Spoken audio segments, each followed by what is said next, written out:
अंधी स्कूल में पढ़ने गया, उसके साथी कहते थे अंधी का बेटा आ गया।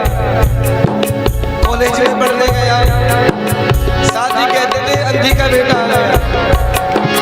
अब वो पढ़ लिख कर अफसर हो गया, अब वो साहब बन गया। अब भी सब उसको कहते हैं कि अंधी का बेटा है। अब वो साहब बन गया है तो बड़ी परेशानी होती है कि अब तो हम साहब हैं, ये सब लोग हमको अंधी का बेटा क्यों कहते हैं। मन में विचार किया, मन में संकल्प किया, मैं जब तक इस अंधी माँ को नहीं छोड़ूंगा, इस अंधी माँ से दूर जाकर अपनी दुनिया नहीं बसाऊंगा, लोग मुझे अंधी का बेटा कहना बंद नहीं करेंगे। अब साहब तो बन गए थे, पढ़ाई तो पूरी हो गई थी, शादी भी हो गई थी, अब माँ की जरूरत भी नहीं थी। सरकारी बंगला मिल ही गया था, सरकारी नौकर मिल ही गए थे, सरकारी गाड़ी मिल गई थी। अब तो साहब दूर बंगले में जाकर रहने लगे।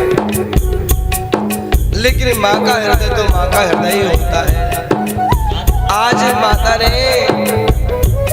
खीर बनाई, खीर बनाई तो आंखों में आंसू आ गए, मेरा बेटा बड़ा खुश हो के खाता है। आज वो माँ अपने आप को रोक नहीं पाई, एक पात्र में खीर डाली, अंधी तो थी, लकड़ी का सहारा लेकर पूछती पूछती पूछती पूछती अपने साहब बेटे की कोठी पर पहुंच गई। नौकरों रोका, कहाँ जाती हो? माँ ने कहा वो तुम्हारे साहब से कहना कि कोई बुढ़िया मिलने के लिए आई है। नौकर बाहर आया, बोला बुढ़िया मिलने का टाइम नहीं है, बाद में आना। उदास मुँह अंधी बुढ़िया लकड़ी का सहारा लेके बाहर निकल रही थी कि सामने से बहुत तेज गाड़ी चल के आ रही थी, एक्सीडेंट हुआ। तत्काल उस माता का वो खीर का कटोरा रोड पर बिखर गया, तत्काल प्राणांत हो गया। अब सब जब साहब गाड़ी में बैठकर बाहर निकले तो देखा बहुत बड़ी भीड़ लगी है, रोड जाम। पूछा रोड जाम होने का कारण? महाराज एक्सीडेंट में बुढ़िया मारी गई।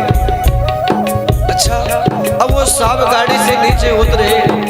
जब साहब गाड़ी से नीचे उतरे, भीड़ में अंदर प्रवेश किया, जब पास पहुंचे डेड बॉडी के पास जाकर क्या देखा, वो बुढ़िया कोई और नहीं, उसकी माँ थी।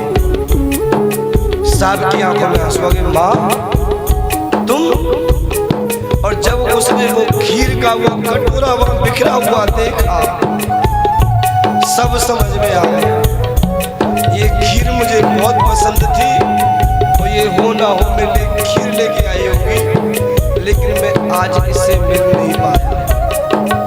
सज्जनों सावधान, कथा और मठा दोनों की स्थिति ऐसी होती है, जितना पानी डालो उतनी बढ़ती जाती है, लेकिन शब्द की और समय की मर्यादा होती है कथा प्रवक्ता के पास। ये रिश्ते हैं ना, मोतियों की तरह होते हैं, यदि गिर जाए तो झुक के उठा लो। 10 का नोट गिरता है ना तो तुरंत झुकते हैं, उठाते हैं। 50 का नोट गिरता है तो झुकते हैं और उठा लेते हैं। मैं 10 और 50 की बात नहीं कर रहा, 1 का सिक्का भी नीचे गिर जाए झुकते हैं और उठा लेते हैं। ये माता पिता रूपी तो अनमोल रिश्ते हैं महाराज, ये टूट रहे हैं, इनको टूटने मत दो, थोड़े झुक जाओ और इनको संभालो। रिश्ते रूपी अनमोल मोतियों को झुक के उठाने में आप छोटे नहीं बन जाओ इन रिश्तों को। और बाद में क्या होगा, अब पछतावत का हो तो जब चिड़िया बाद में कुछ आते लगता